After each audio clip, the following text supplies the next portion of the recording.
Needless to say, I was planning to give you all a higher quality video first time back, especially since it's been so long. Of course, I have a new camera and things like that. So I do have the means to start upgrading the quality of the videos. Unfortunately, it's just not practical for me to do full-on video recordings right now, especially if I want to do editing, which I'm planning on doing. There's just a whole intersection between all these areas of my life that are going on right now. I'm currently busy with a lot of work, as well as formalizing some new ideas, networking as well. And I just don't have the time to sit down in front of a camera right now and focus only on that.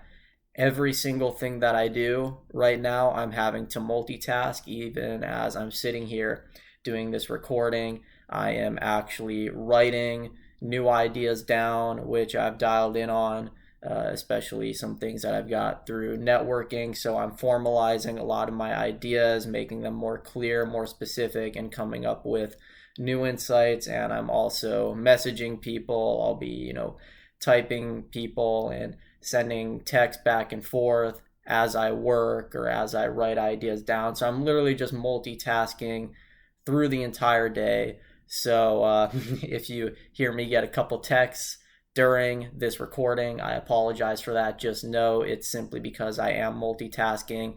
If I were to have a camera on me right now, I would not be looking at it. I would be sitting here looking down, writing some things, or answering somebody. Although if I'm typing something or writing something, I try to keep it away from the mic so that you don't get any of that noise of a pen on paper or typing on a keyboard interfering with that. So I'm trying to keep that as isolated as possible. But if you hear some dings or anything like that, that'll be why.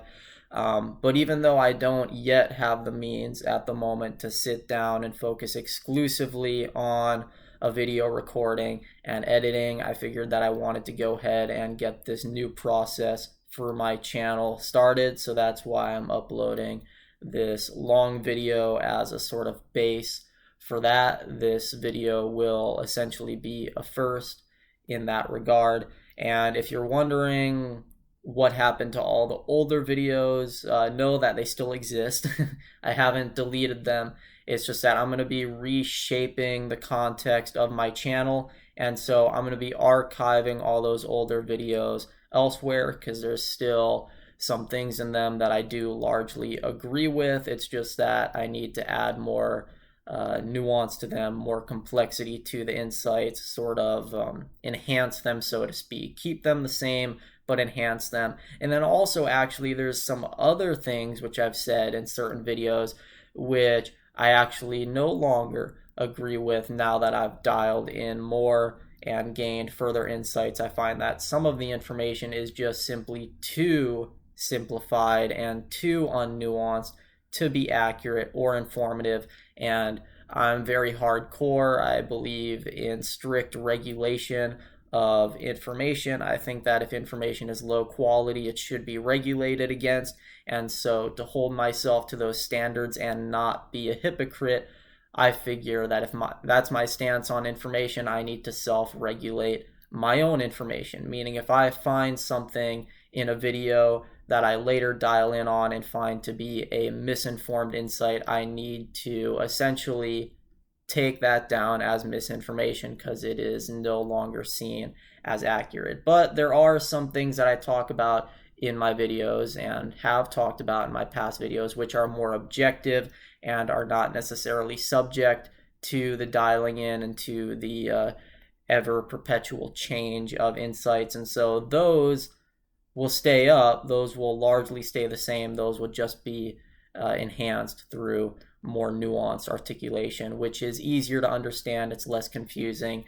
And so for that reason, even if there are things in videos like that which are still essentially remaining the same truth-wise, I figure that, again, I need to recontextualize it all, enhance it, and that'll reshape the purpose of my channel. But the older videos will still be archived elsewhere. I'll maybe put them up on the site that we've been developing, my group and I.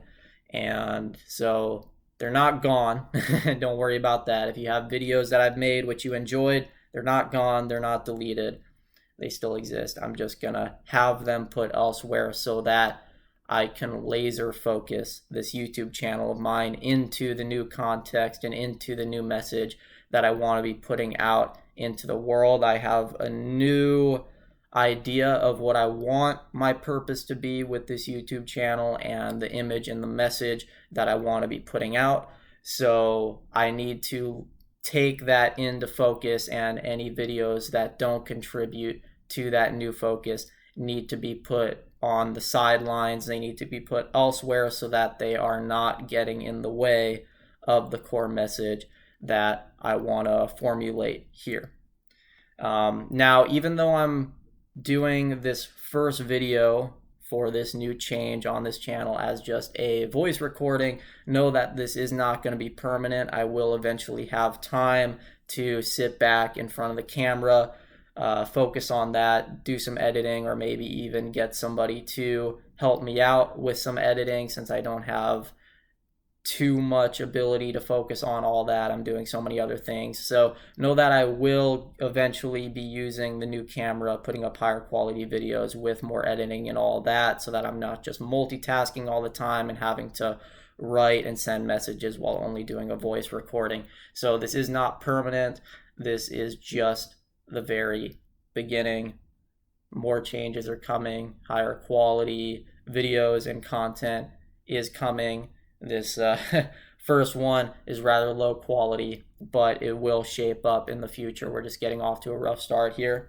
And so as I'm going about formalizing these insights, the old ones as well as some of the new dialed in ones, my mind's just been flooded with a lot of them as well. So that's another reason that I haven't had the time to strictly focus on one task or one video. Again, that's why I'm literally just sitting here right now writing some things out and doing all that. My head is just, it's been so flooded with some of the ideas lately that I feel like I have ADHD or something like that. I've never actually been diagnosed, so that's more or less just a joke, but I feel like I have ADHD in that I'm not able to sit down and focus on one task for more than 5 minutes. If I'm going to sit down and do something like this recording, I have to be doing it along with something else.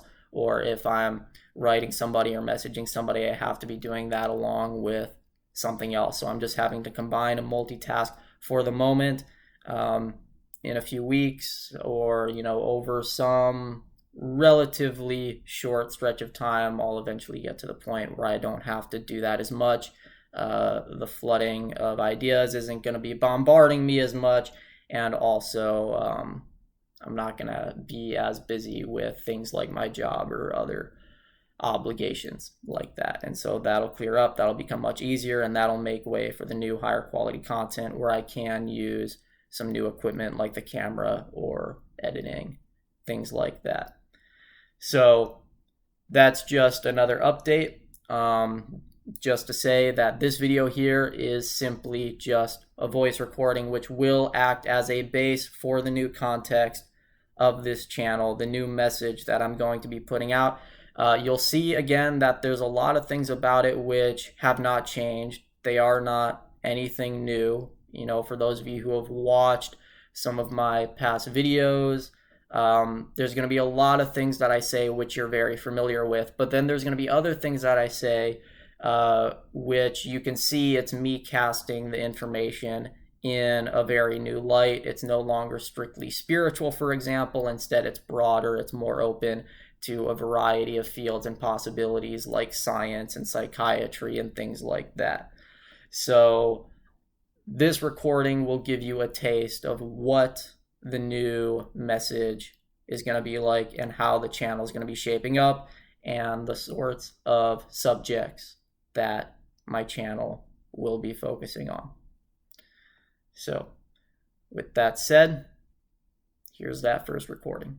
And if you don't want to listen to the full hour-long recording, I put a link down below to a Facebook post that I've written up recently. It includes an essay and everything in that Facebook post, and the essay includes the most up-to-date articulations that I've used to describe my condition or my absolutely infinite experience, and that takes about 10 to 15 minutes to read through the full post and the full essay.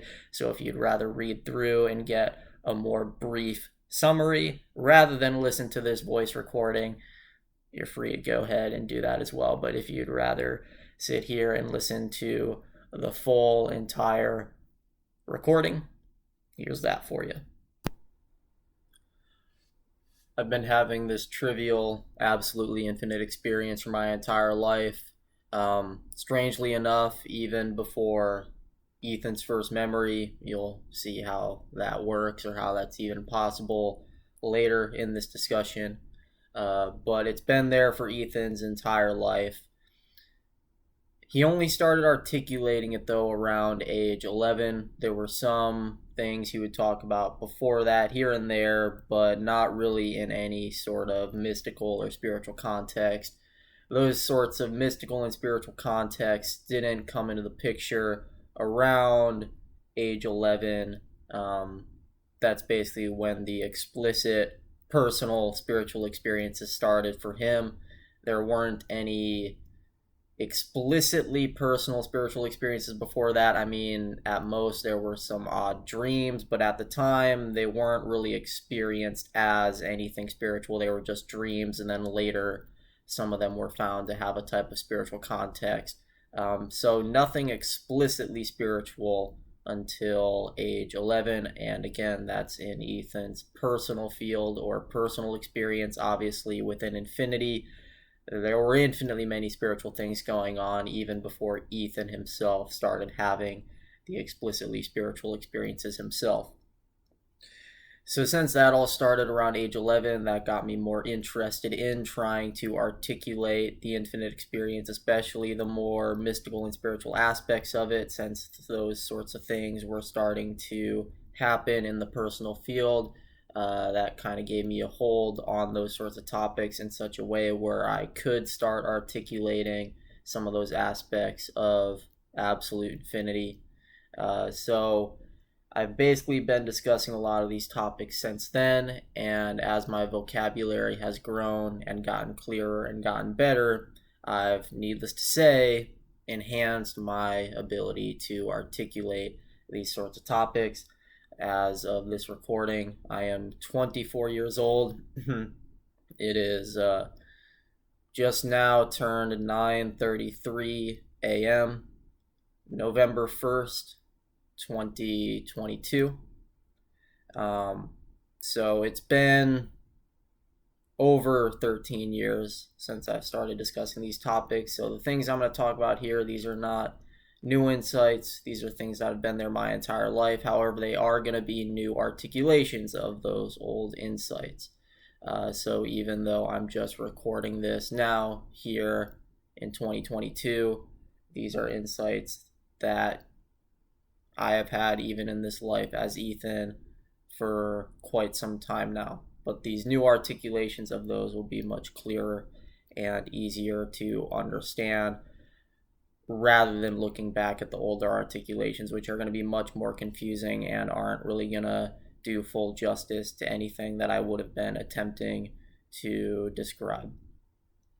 So let's start off with the most basic component of this set of Canaic topics, we'll call them. Just, I don't really have a proper established adjective to describe this subject material, so I'm just using Ethan's own last name, turning it into an eponym.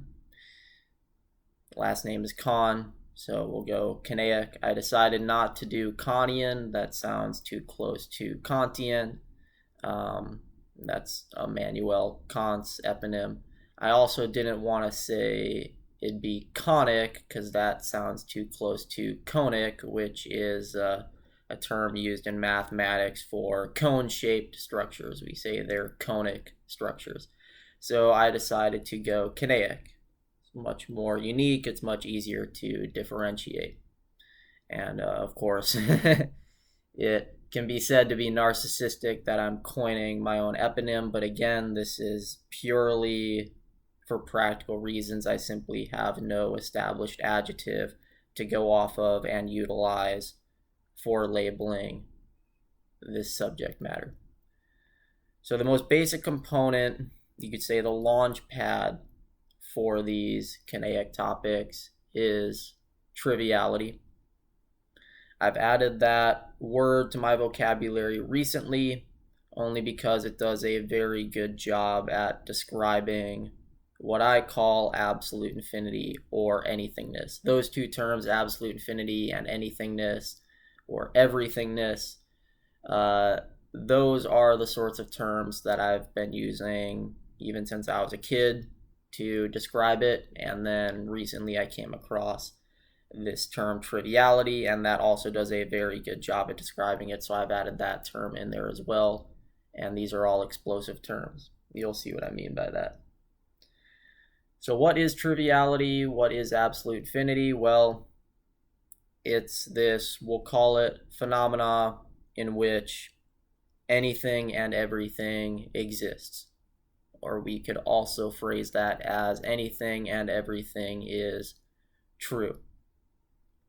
Now, this sort of statement, this sort of phenomenon, has an explosive quality to it. What does it mean? Well, something explosive is something that admits of things beyond itself, yet still includes those transcendent things within itself.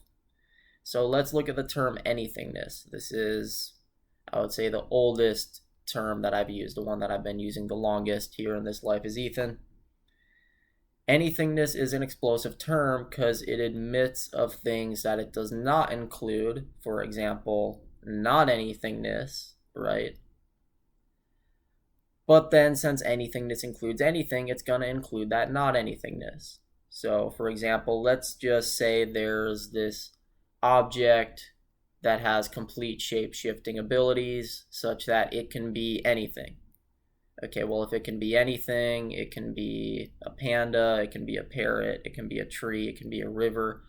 It can even be everything all at once. You know, realize that anything essentially includes everything, right? It's not just that it could be each specific thing on its own, like a panda exclusively while being nothing else. It can also be every single thing simultaneously all at once. So something which is capable of being anything can also be everything. So we could say anythingness includes everythingness, although it kind of works like a fractal in that regard, or sort of a chicken and egg element of inclusion, because we could also say that everythingness includes anythingness, right? Because if this object can be everything all at once, well, it should also be able to be an exclusive panda, right? Not just a panda mixed up with that jumble of everything, but a panda on its own. That's something that it would be as it's simultaneously being everything. And if it's that sort of exclusive panda, well then that's going to be it being the panda on its own, rather than being everything else simultaneously, even though ironically it's doing that by being everything else simultaneously. So we do, needless to say, have contradictions here. This is paradoxical. This does not conform to classical logic because you have three axioms in classical logic. More specifically, it's called Aristotelian logic. I'm just calling it classical logic because that's easier to reference. But those three axioms are the law of identity, which essentially is that everything is itself. And then the second axiom is the law of non-contradiction, which is that a thing can't be, for example, red and not red at the same time. It can't be two opposing or contradicting types of ways. And then the third axiom is the law of excluded middle. So things are either going to be this or not this, that or not that, true or false, etc. There's no in between. There's no option where something can be both red and not red. No, it's either red or it's not red, right? Or something is either true or it's false. It's not both. We also can't introduce another option like neither. So a ball can't be neither red nor not red. Again, it's just going to be either red or not red. It can't be neither real nor fictional. It can only be real or fictional, right? So that's the law of excluded middle. I'm going to be saying a lot of things here that defy all three of those axioms, so it just completely breaks classical logic.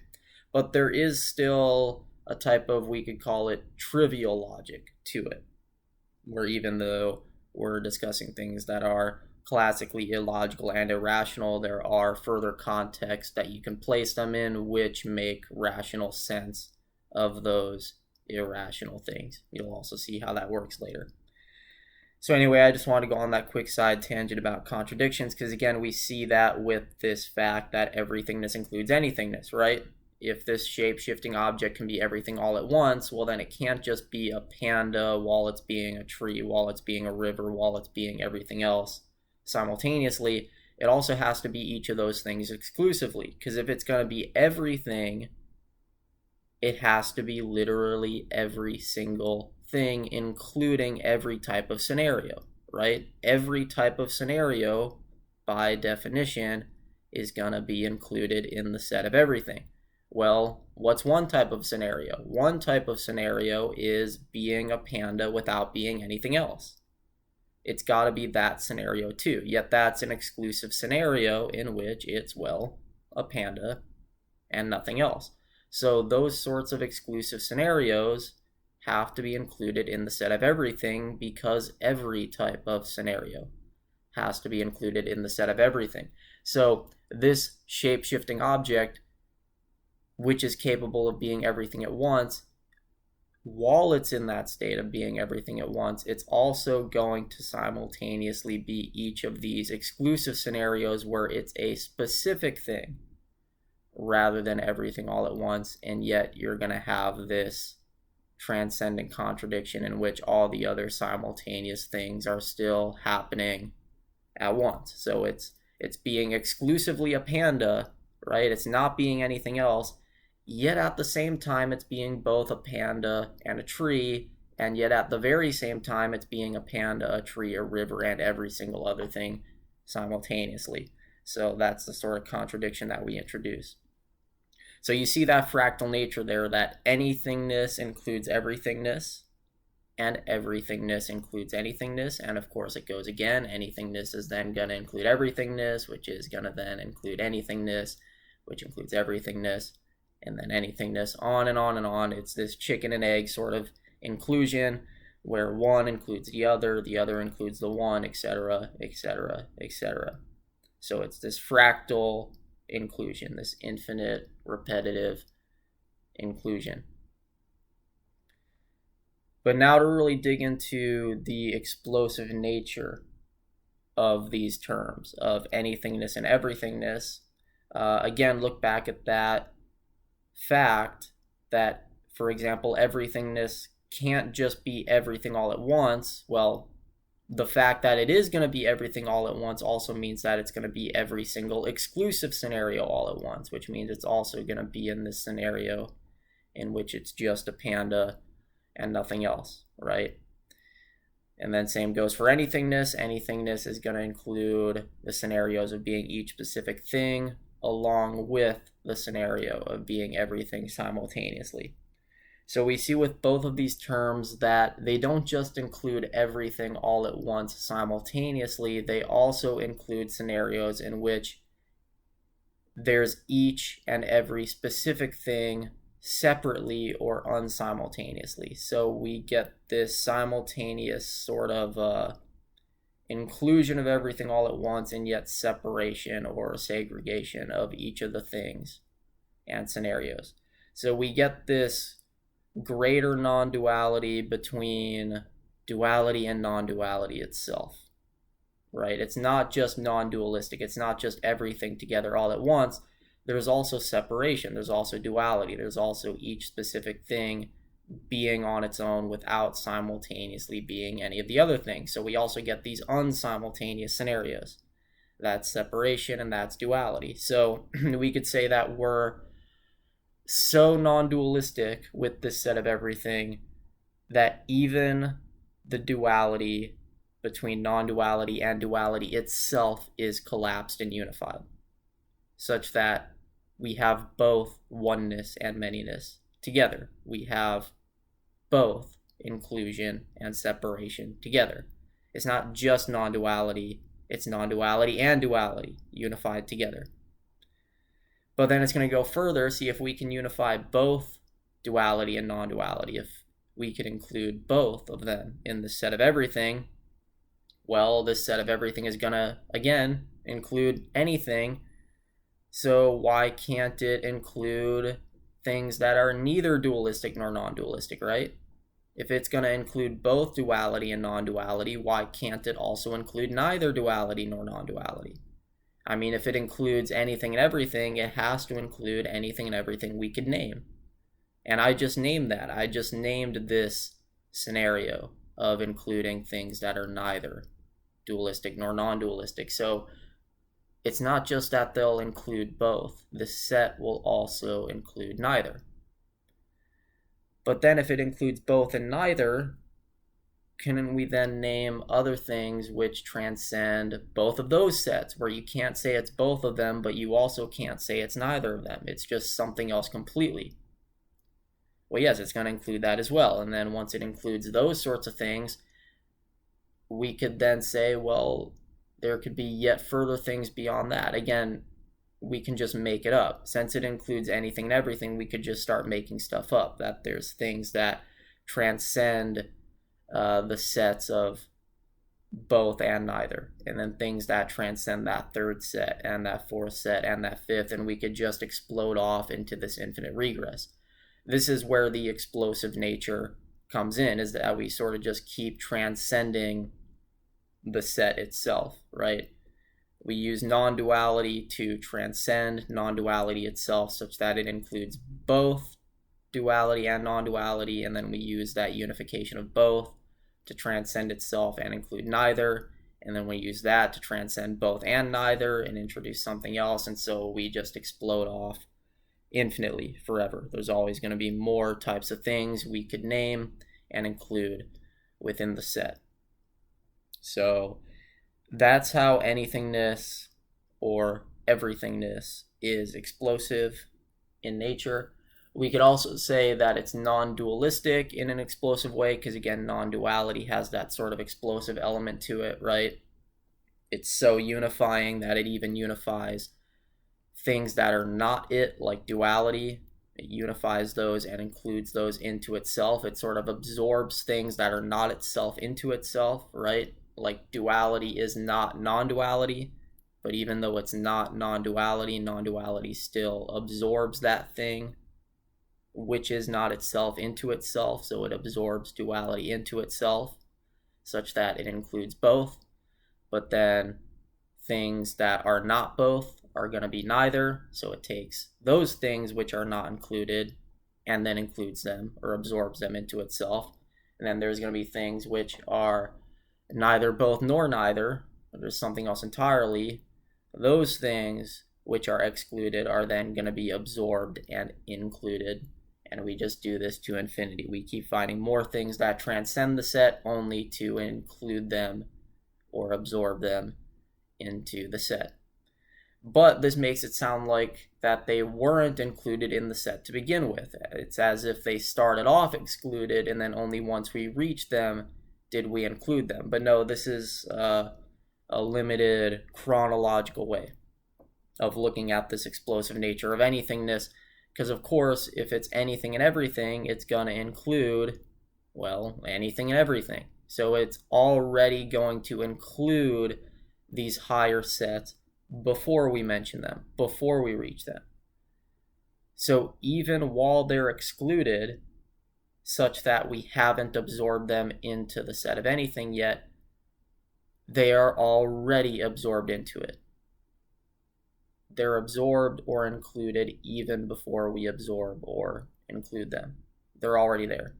So as we're, going through this endless regress and exploding upwards through all these larger and larger sets and including more and more, you could say we're expanding as if there's this explosion going on, like we're expanding or exploding outwards.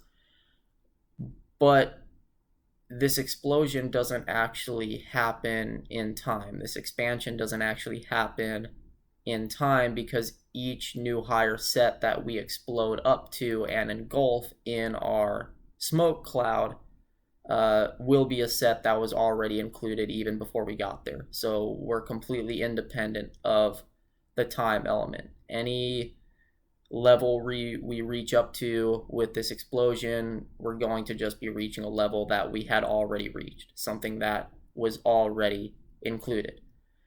So thinking about it as an explosion that's moving outwards, like it's got this element of motion or time, or it's dynamic, that's a limited way of looking at it, because we already have these further exploded sets included in our set. And since they're already included, this explosive cloud does not have to move upwards to engulf these higher and higher sets.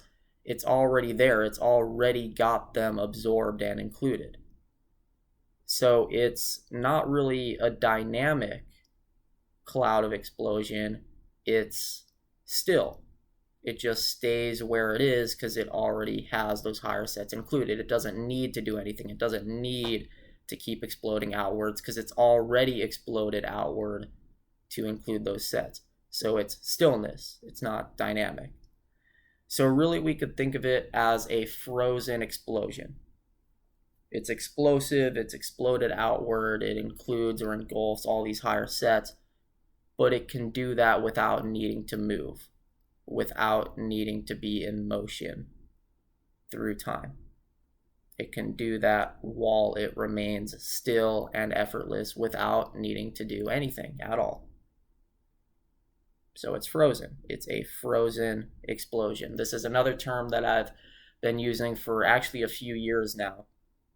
Frozen explosion. That's another term that I like to use in addition to anythingness or everythingness or absolute infinity or my new one, triviality. This is just another term that I have in my vocabulary to label this thing, this everything or anythingness. So you see with this frozen explosion or this explosive nature of anythingness that anythingness is going to include things that are not it, such as not anythingness, because remember again, non-duality is going to include not non-duality, or just call that duality, right? It's going to include both. So same with anythingness. Anythingness is also an equally explosive term. So it's going to include both anythingness and not anythingness in the same way that non-duality includes both non-duality and duality. But then it's not just going to include both, it's also going to include not both. In other words, it's going to include neither. So anythingness is going to include both anythingness and not anythingness, but then it's also going to include things that are neither anythingness nor not anythingness. And then it's going to include other things which cannot be said to be both of them or neither of them. They're just something alien, something else completely different, with a completely different status or relationship with regards to anythingness. It's not anythingness, it's not anythingness, it's not both of them, it's not neither of them, it's just something completely foreign, completely different. Yet those sorts of alien things will also be included inside of anythingness, because anythingness just has to include anything. Anything we could name, including this alien stuff, has to be included. It does not matter if it doesn't explicitly belong in the set of anythingness. Anythingness is going to include those things which transcend its own set anyways, because it's going to transcend itself. This is where we get into the notion of what I like to call relative self-transcendence. Relative self-transcendence is when something is able to include something that transcends itself. And that's why I call it relative self-transcendence, because relative to one context, it is genuinely transcending itself, because it is genuinely including things that are outside of itself or not included within itself, right? But then relative to another context, those things were already included. They were already there. They were never outside. So relative to another context, they are not transcendent at all. by any means. They are completely immanent. So you see, relative to one context, they're transcendent, but then relative to another, they're immanent. So this is why I call it relative self-transcendence, because it's relative to a certain context that this set is transcending itself, whereas relative to another context, it's still just completely inside of itself, right? And now when I say relative self-transcendence, don't think of that as like false self-transcendence, as if it's not actually transcending itself. No, just because something is relative doesn't mean it's false. Things can be relative and true, right? And don't think that relative means partially true or weakly true either. No, something doesn't need to be partial or weak in order to be relative.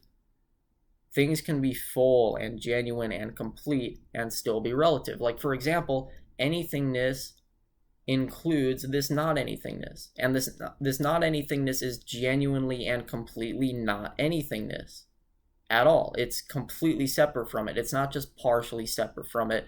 It's not just falsely separate from it. No, it's truly, fully, completely separate from it. It is full, genuine, not anythingness. It is not included at all by any means. Yet, despite being fully and genuinely not included, it's still included in the set of anythingness, just because anythingness is going to include anything and everything, including the things which are fully, genuinely separate from itself. So they are fully, genuinely separate from itself. They are fully, genuinely transcending its own set. But despite that, they're still simultaneously going to be immanent and included. So we add in that relative aspect of self-transcendence, despite the fact that the transcendence is full and complete and genuine and true. So relative does not mean partial, it does not mean weak, it does not mean false, no. This set can fully and genuinely and completely transcend itself, and yet it'll still be relative self-transcendence. The fact that it is relative does not take away from how full and complete the self-transcendence is, right? So think over that. Just to summarize, relative self-transcendence does not mean false self-transcendence. It does not even mean partial or weak self-transcendence. No, it is full, it is complete, it is genuine, it is true. It's just that it's still relative, because despite how full it is, there's still going to be another further context relative to which all that self-transcendence is immanent, such that it never needed to transcend itself. It could have just stayed immanent, stayed within itself, and already included those things. So again, it's got that very fractal sort of chicken and egg nature to it, where there's going to be things that are beyond itself, yet those things will already be inside of itself. And so you could say that it has itself inside of itself too, below those things. So chicken and egg, inclusion, yin and yang, non-dualistic. So you see, if we take this anythingness or this non-duality to its explosive extreme, we find that it's not really non-duality anymore. Because again, if we can include full and genuine not anythingness within anythingness, then we can also include full and genuine dualities within non-duality. So see, in non-dualistic teachings right now, it's often taught that duality is an illusion. It's false, it's not true, or it's weak, or it's partial, or something like that. No, I'm going further. What I'm saying is that duality can be objectively real. It can be fully and genuinely and completely real. And that is included in this greater non-duality which I'm talking about. It's not this pure non-duality which is attached only to non-duality and sort of disregards duality as false or untrue. No, it's more inclusive than that. It's an explosive non-duality which includes even the possibility and even scenarios of duality being the ultimate truth, being completely and fully true. that is not standard non-duality, because again, most non-duality teachers will not include the prospect of full genuine duality within their teachings. They'll kind of disregard it as completely illusory. There's no way it could be true. What I'm talking about here includes both. It includes both the prospect of their non-duality, which they're talking about, in which duality is illusory, but then it also transcends that set of non-duality to include full genuine duality, in which it's not merely an illusion. It is genuinely, fully, and completely true. So what I'm talking about here includes both what they're talking about in addition to things that they are not talking about. So don't take me as disagreeing with these non-duality teachers. Take it more as that what I'm talking about here simply includes what they're talking about. It's not separate from what they're talking about. It includes it, but then it also includes further things which they don't include in their set of non-duality. Because theirs only includes the prospect of duality being illusory. Mine includes both prospects of it being illusory and it being not illusory, or even it being both at once, or even it being neither real nor illusory, just being something completely different. Or we could even start building off to infinity again. Rather than it being both or neither, it could be something else entirely, right? Some third option besides both or neither, some fourth option beyond that, some fifth, some sixth, seventh, etc. It explodes off, and there's the explosive nature again. So it's explosive non-duality. It is not the pure non-duality that many teachers are attached to, where they don't allow for duality, they don't allow for both, they don't allow for neither, they don't allow for a third, a fourth, a fifth, etc. So again, mine simply includes theirs. But because this non-duality is so explosive, it kind of makes it to where non-duality isn't the proper term. Because when we think of non-duality, it sounds like we're disregarding duality, which, as I've just made it clear, I am not. This non-duality is so explosive that duality can be fully and genuinely and completely true, which is not admitted within non-duality itself. So really, non-duality itself is not a full enough term for me to be using here. So this is where recently I started using the term triviality to describe this explosive anythingness, because non-duality wasn't doing it full justice. It's not that the term non-duality is inaccurate, it's just that it doesn't do it full justice, right? Because you have to take this non-duality to an explosive extreme before the term can really work and start to give you a glimpse of what's being talked about and what's being labeled or pointed at, right? So a much better term for this explosive non-duality is triviality, because triviality simply means that anything and everything is included, or anything and everything is true, or anything and everything is real. It's simply just a term for what I call anythingness and everythingness, right? Any and every proposition is true or real. That's triviality. And since any and every proposition is true in triviality, that also means that non-triviality is true, right? Because we could say non-triviality is correct. That's a proposition we could make. So that proposition has to be included in the set of all propositions. In other words, it has to be included in the set of triviality. So triviality includes these things that are not itself, such as non-triviality, right? So again, this is where you start to see the explosive nature happening. Just as anythingness includes not anythingness and non-duality includes duality, triviality includes non-triviality. And then you know where this goes from here. If it's going to include non-triviality, it's also going to include both triviality and non-triviality, and then it's going to explode beyond that and include neither triviality nor non-triviality, and then it's going to explode beyond that and include a fourth option, a fifth, a sixth, a seventh, on and on and on. It's just going to explode forever, endlessly. Absolutely no bounds to it. It is absolutely boundless. This is why I have also used the term absolute infinity to describe this trivial anythingness. because to be infinite means to lack limits or lack boundaries. So if something is absolutely infinite, that means it is absolutely boundless. It has absolutely no boundaries. And this is more radical than just saying it has no boundaries. There's a difference between something having no boundaries and something having absolutely no boundaries. For example, the infinite number line, right, of all the real numbers, you have 1, 2, 3, 4, etc., all the way up to infinity. That number line is boundless, but it's relatively boundless. It is only boundless relative to mathematics.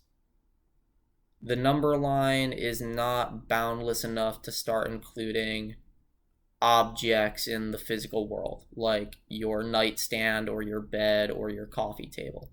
It is not that boundless. So there's a point at which it's limited, right? It's not boundless when it comes to objects in the physical world. We have found restrictions or bounds to it. We have found limits in that it is too limited to include physical objects like your coffee table. So it is not boundless relative to the context of physical objects. It is only boundless relative to mathematics. So it is relatively boundless. So when I say that something is absolutely boundless, that means it is not just boundless relative to specific contexts, it is boundless in any and all contexts that we could ever bring up. So if something is not just infinite, but absolutely infinite, it is going to be infinite and boundless relative to mathematics, as well as relative to the physical world. So it's not just going to include all numbers on the number line, it's also going to include every physical object like your coffee table. But it's not just going to be boundless relative to each of those contexts, it's going to be boundless relative to all contexts, right? That's what makes it absolute. If it's the case relative to all contexts, it's absolute. That's what makes it absolutely boundless. So it's going to include all numbers, all of mathematics, all physical objects. It's going to include the entire physical universe. It's going to include other concepts that we don't see in the physical universe. It's going to include all of that. It's going to break beyond all boundaries in all contexts. That's why it's absolutely boundless. So it's even going to break the boundaries of classical logic and reason. This goes back to what I was talking about at the beginning, how what I'm talking about here breaks all three axioms of classical logic. The reason it does that is because it's so absolutely boundless that it even breaks the boundaries of classical logic, such that it can break the law of identity, it can break the law of non-contradiction, it can break the law of excluded middle, etc., etc. So it breaks mathematics, it breaks the physical universe, it breaks classical logic and reason. It even breaks infinity itself. So it can even explode beyond the concept of boundlessness itself, right?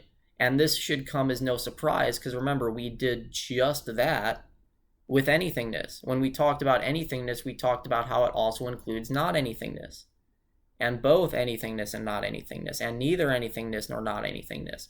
So it's clear that anythingness can explode beyond its own concept of anythingness and include other things which are not it. So it should be obvious that absolute infinity is capable of doing the same thing with its very own concept of infinity itself. It should be able to include things that are beyond infinity. For example, things that are not infinite. It can include finite things, but it can also include things that are not infinite in the sense that they are greater than infinity, because see, with finite things, they're less than infinite, so it's not that impressive that those sorts of non-infinities would be included. But what about non-infinities which are greater than infinity? Well, those are also going to be included. So it's going to include both the infinite as well as the non-infinite. And then it's going to include things that are neither infinite nor non-infinite. And then it's going to include things that are a third option, which is neither both nor neither, and then a fourth and a fifth. And so we get that very same explosive nature, which we found before with the terms anythingness and triviality.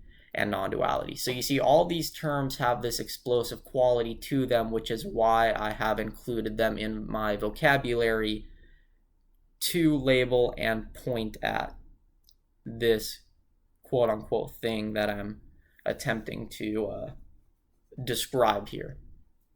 I like to add explosive terms to my vocabulary because they do the best job at pointing to it. They're the best pointers, so to speak, the best fingers to point at the moon because they represent it as accurately as possible in a linguistic context, right? Of course, we're never going to be able to capture the full nature of this explosiveness because it goes on forever, but the fact that they admit of that is what makes them more accurate than usual, which is why I include those types of terms rather than any old regular usual terms in my vocabulary. So anythingness, non-duality, absolute infinity, triviality, these are all explosive terms for this quote-unquote thing that I'm pointing to and attempting to describe. Now, with that said, this anythingness, this absolute infinity, this is something that I've been quote-unquote experiencing firsthand forever. Of course, you may ask, well, if you're experiencing anythingness, doesn't that mean you're experiencing anything and everything, like being SpongeBob or Peter Griffin from Family Guy? And yeah, I'm experiencing literally anything and everything. Anything and everything you could think of, even the explosive stuff like not anythingness. So like just being SpongeBob and being nothing else, right? Those sorts of exclusive scenarios where I'm just one thing unsimultaneously and separate from everything else. So rather than being anything and everything simultaneously, I'm also being each thing unsimultaneously. So I'm also just being SpongeBob exclusively. I'm also just being Peter Griffin exclusively. So I'm having all the experiences simultaneously, but I'm also having each and every single one unsimultaneously. And so I'm also having them both simultaneously and unsimultaneously, and I'm having all of them neither simultaneously nor unsimultaneously. So you see how it gets very wacky and explosive again. And so you may wonder, well, how do you not go insane with that? Well, because remember, it's gonna include anything. This experience of Ethan just sitting here at his desk doing this recording where it's just this happening and nothing else, that is something that happens in anything. So I can experience Ethan as if nothing else is happening. Even though I'm also still ironically experiencing all the other stuff, I, as Ethan here in this scenario, have a sort of exclusive element to this experience, such that those other things aren't going on, even if they are. It's that sort of contradictory quality again. And so the fact that none of those other things are going on in this experience of Ethan's is what allows for a sort of non-interference, where he's not being bombarded by all those other things. He's not being driven insane by them. So that's one very clear, clean-cut reason for why this does not drive Ethan insane. Another reason is what I call dialing in. Now, I'm not going to go into full detail on that here. That's really its own separate topic, and it's much more confusing and convoluted to understand than the simple reason from anythingness that I just described, where anythingness just simply includes Ethan being on his own, not going insane, right? It's also worth saying that even if Ethan was being bombarded by all these experiences that are happening at once, there are scenarios in which Ethan's mind is capable of handling those, such that he's not going insane. Of course, there's also going to be scenarios in which Ethan's bombarded by them and he's not able to handle them, and so he would be going insane right now. But needless to say, this scenario that's happening right here is not either of those, because Ethan just simply isn't being bombarded by them in the first place. But now with that said, like with all this being experienced and the fact that it sort of transcends Ethan's experience, you know, so it's like, well, it's not happening in Ethan's experience because Ethan's not being bombarded by it. yet you're saying that you're experiencing it. So where is it happening? Well, this is sort of another strange quality to all this, in that typically when people say that an experience is happening for them, they typically mean that it's also happening within their personal field or their personal experience, right? So like, for example, if the experience of a red car driving by is happening for me, that means I'm having that experience in my own personal bubble of consciousness. I'm having that here in my personal field of experience. And then when people say that an experience is not happening for them, they mean that it's not in their personal bubble. They're not seeing a red car driving by. But there's a sort of strange dichotomy that can happen with this absolutely infinite experience, which is that it's possible for there to be experiences which are there for me, yet somehow not included in Ethan's personal bubble of experience. So it's like they're there for Ethan, yet somehow they are still not inside of his personal experience. So he's not being bombarded with all the experiences because they're not taking place within his personal bubble, yet they are there for him in such a way so as I can talk about those experiences through him, through his mouth, as I am in this recording right now. So you get this perfect combination where they're not interfering with him, yet they are there for him such that he's able to talk about them as he is right now, right here in this recording. Now I need to come up with new vocabulary terms to really articulate clearly what that looks like, because I understand that's going to be very confusing as to how an experience could be there for you without happening in your personal field of experience. So I understand that's going to be very confusing. I need clearer ways to articulate that so that you can understand it, or maybe try and visualize it even. But until then, just know that that's the nature of these experiences. They are simultaneously there for Ethan without being within his personal field of experience, right? So that's why he doesn't go insane. That's why he's not driven insane by all these experiences, despite them being there and despite me having them. I'm having them, but I'm not having them in his personal field of experience. I'm having them in quote-unquote other fields of experience. But those other fields of experience, that's dualistic. You can also get this larger non-duality that still kind of includes them in a broader sense. So don't confuse it as pure separation. It's something more than that, something deeper. But with that said, you might ask, well, how long have these experiences been there for Ethan? Because even if they're not happening in his personal field of experience, as you said, they are still there for him. So how long have they been there for Ethan? Well, this absolutely infinite experience has been here for Ethan his entire lifetime. Ever since he was born, even before he had his first memory. Now, needless to say, if the experiences can be there without being in his personal field of experience, Ethan does not need to be conscious in order for them to be there for him, right? You only need to be conscious of the things that are within your personal field of consciousness or your personal field of experience. But since this absolutely infinite experience can be there without being within the field of experience, that means that it does not need to be able to be grasped by the field of consciousness which it is there for.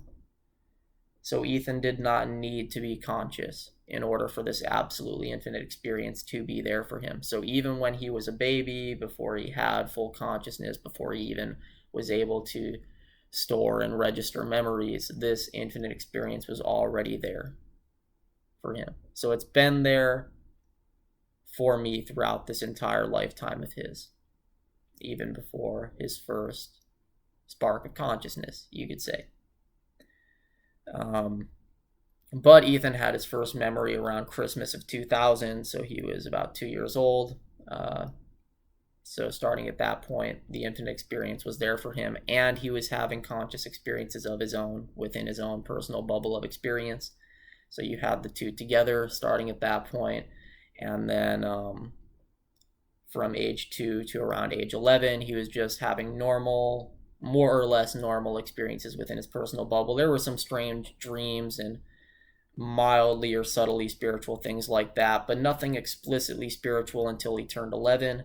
Then he started to have spiritual experiences within his own personal bubble. So, like seeing aliens or ghosts, demons, things like that. Talking to them as he would talk to a person like you or a friend out on the street, right? Those are all experiences that happen within his personal bubble of experience. You walk up and shake somebody's hand on the street, that's something you're experiencing within your own field of vision, within your own field of consciousness. So he started to have personal bubble experiences like that, but with spiritual beings as well, not just people. So he would meet demons or aliens or all sorts of weird stuff like that. Now, with that said, you may want to know, well, were those spiritual experiences real? Were they genuine, or is Ethan just schizophrenic? Well, I'm actually open to either possibility, ironically, because I'm experiencing anythingness, which means Ethan's spiritual experiences could be anything.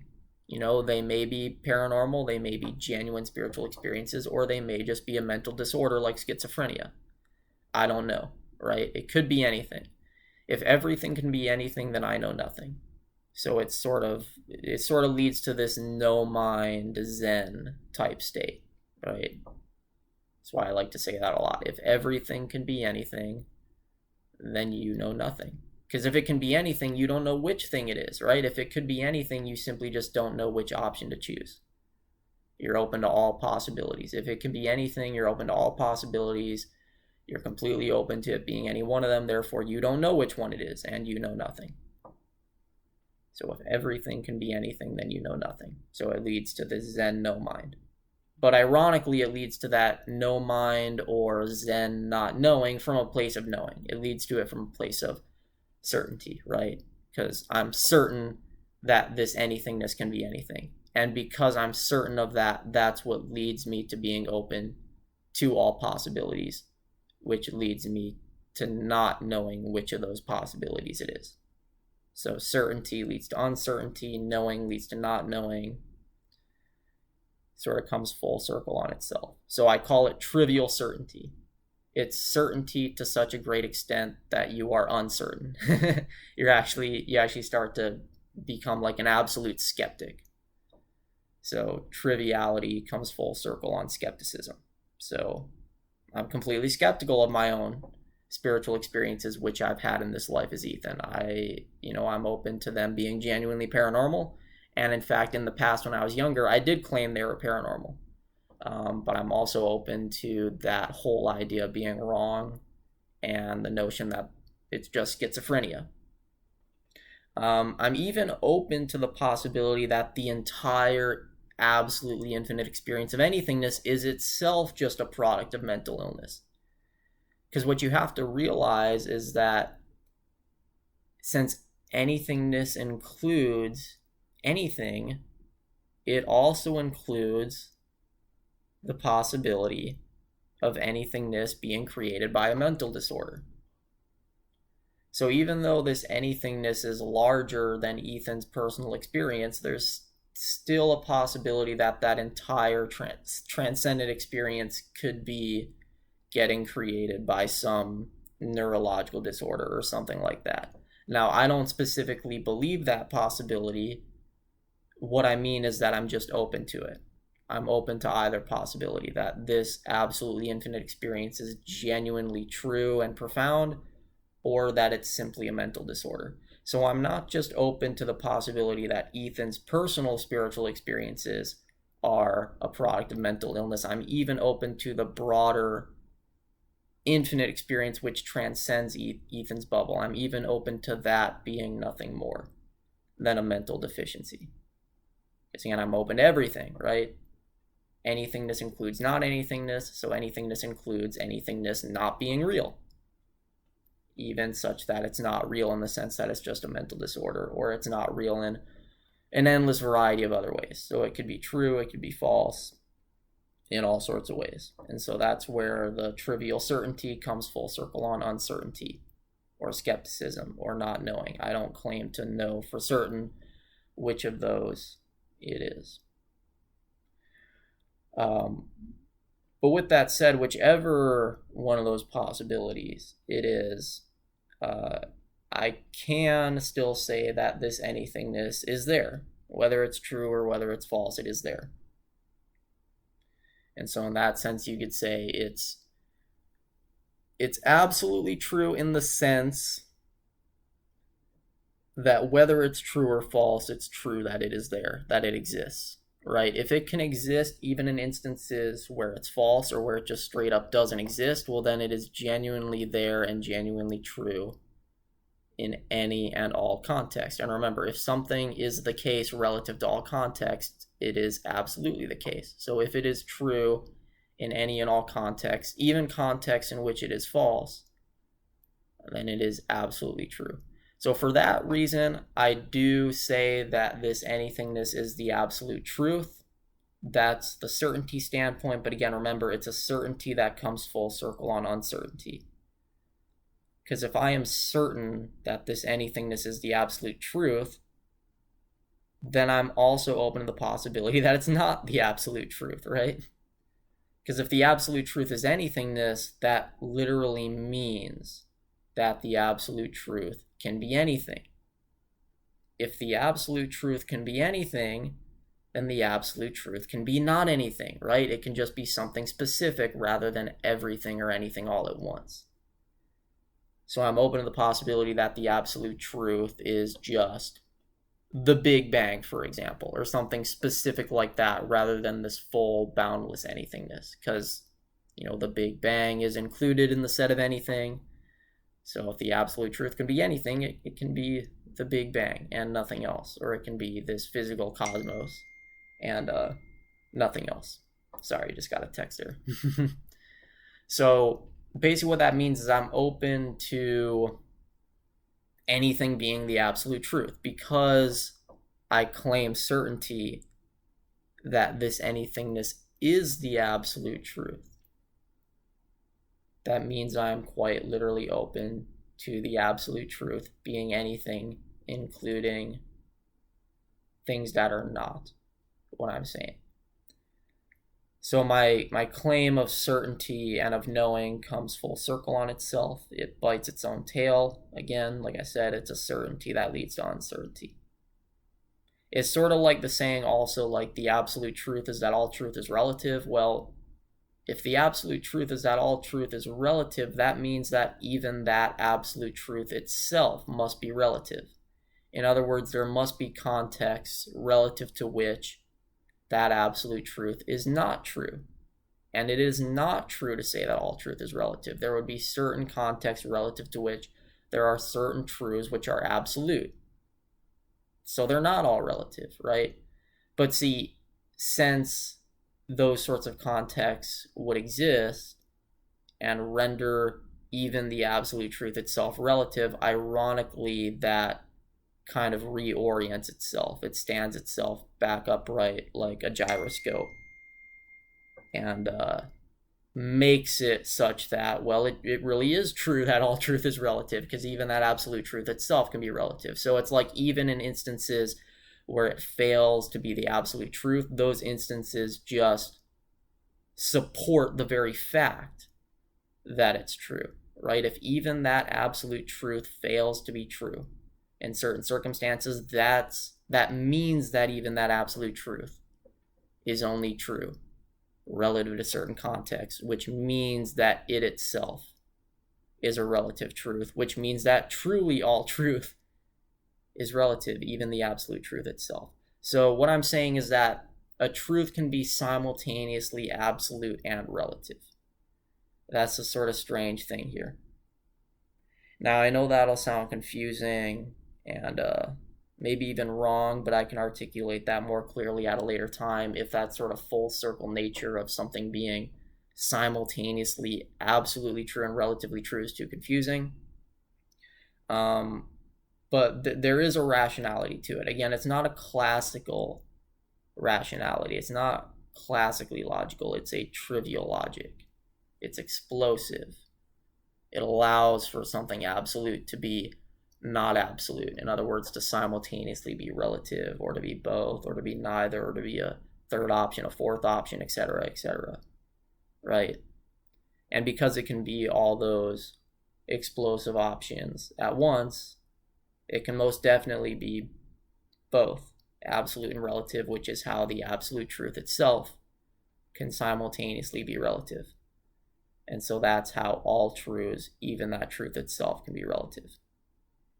And all of it being relative, see, this isn't just like sort of a postmodern, naive relativism.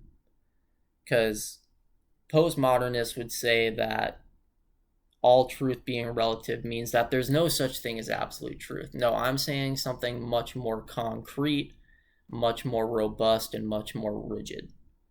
I'm saying that the absolute truth is so relative that even relativity itself is merely a relative truth. In other words, there are cases in which relativity fails and there are indeed objective absolute truths. That's what I'm saying. So it's a relativity that's so large and so inclusive that it includes absolutism. It includes objectivism. It's not this naive postmodernist relativity where there's nothing absolute and there's nothing sacred, so to speak. No. It's so relative that it comes full circle even on itself. It bites its own tail such that even the relativity itself is relative. There are contexts relative to which the relativity fails and absolutism succeeds. And there are specific truths which are absolute rather than merely relative. So it goes much, much further than postmodern relativity. It's much more robust due to its explosive nature and due to the fact that it self-transcends itself and bites its own tail. So don't confuse the two. They are very different. Now, of course, ironically, the postmodernist relativity is included in what I'm talking about because what I'm talking about includes everything. So there are contexts relative to which postmodernism is true, and there are no absolute truths. That is also the case. But realize that the fact that it includes everything means there's also going to be cases in which postmodernism simply is false.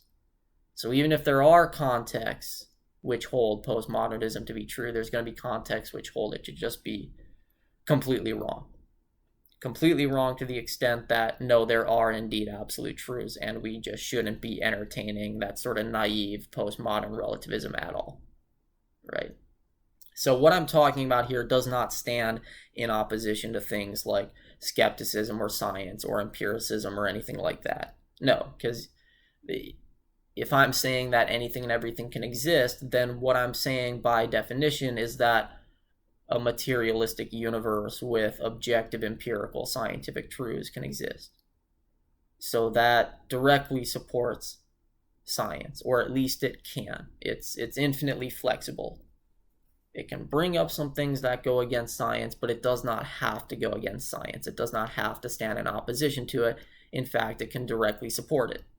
Because there can be cases in which empiricism and science are objective methods to finding truth, right? Because if it includes anything and everything, it has to include those scenarios. So that can directly support the epistemology of science and how it understands or relates to truth.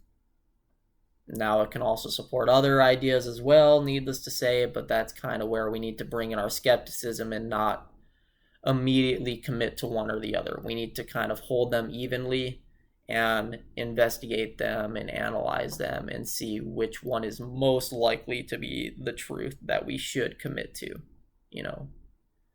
Is truth a parrot? Is truth a panda? Is truth a tree, right? Which one of those specific things is it? Well, we don't know, so we need to analyze them, and whichever possibility turns out to be the most likely, that's the one we commit to.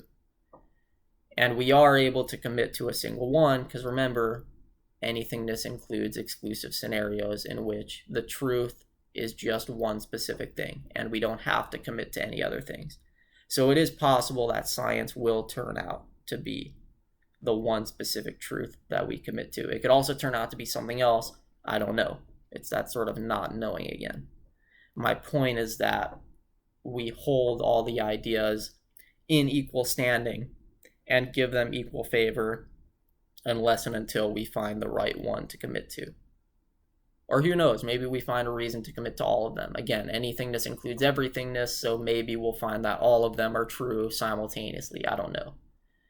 But it's possible we'll find something unsimultaneous as well, such that we need to commit to one and throw away the others. So we do not need to have, again, the sort of naive pluralism or relativism where we just hold on to everything. No, we can throw them away at some point if need be. It's just complete and absolute skepticism over whether we will or whether we won't need to. And if we do need to, complete skepticism over which one or ones it'll be, etc. So that's my absolutely intimate experience. That's what I would claim to be absolute truth or the absolute nature of reality. And again, that claim of certainty comes full circle, such that I sit here in front of you and tell you I don't know if it is. I don't know if it is the absolute truth, because even if it is the absolute truth, it admits of itself that means the absolute truth could be something else entirely. So I sit here in front of you as an absolute skeptic based off of trivial certainty. Everything I say here could be true, could be profound, could be insightful, or it could be nothing more than a mental deficiency.